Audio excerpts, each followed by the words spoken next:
next stop, Zeus Coffee. So, yes, the ambience, it's giving. Order na tayo. Ang order ni Yobo ay, ano sa'yo, Yobo?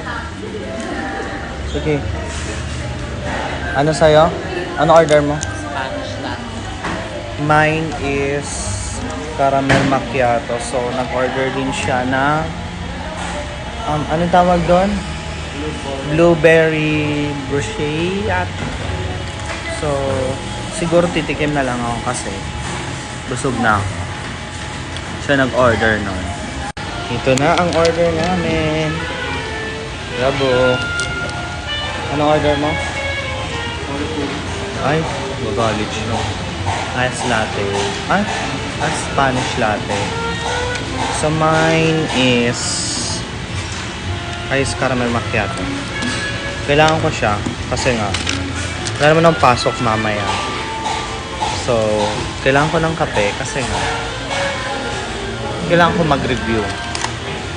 May exam kami. So, ito yung blueberry bruschetta. Basta yan na yung basa ko.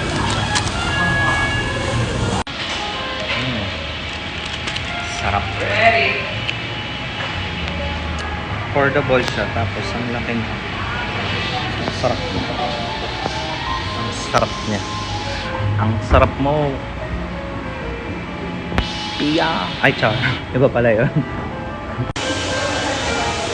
Sarap.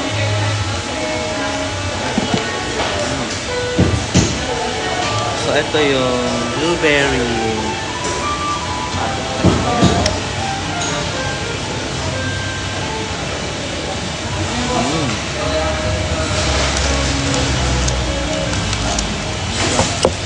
Soft.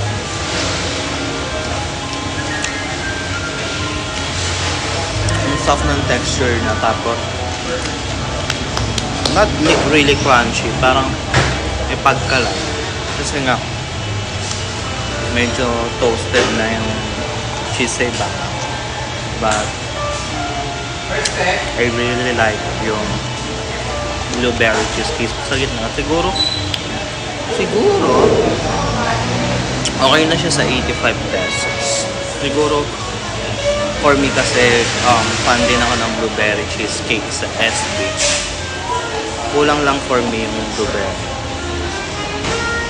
Pwede nilang dagdagan, tapos i-raise nila yung price. Pero, kung 85, sulit naman natin.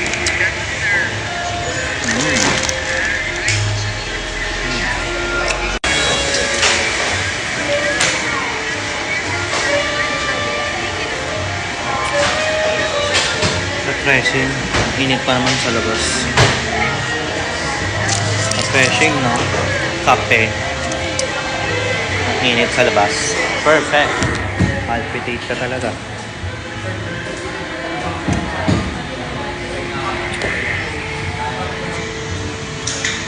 Paano magda-diet? Paano papayat? Char. Look at kung gaano kaliinit sa labas.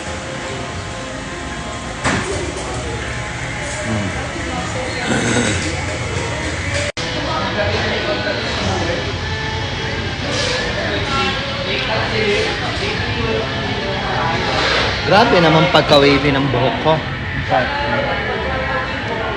Parang ano ba itong buhok ko? Parang hindi na nilagay lang. Parang pinatong na lang. So yun lang. Bye. Cheers.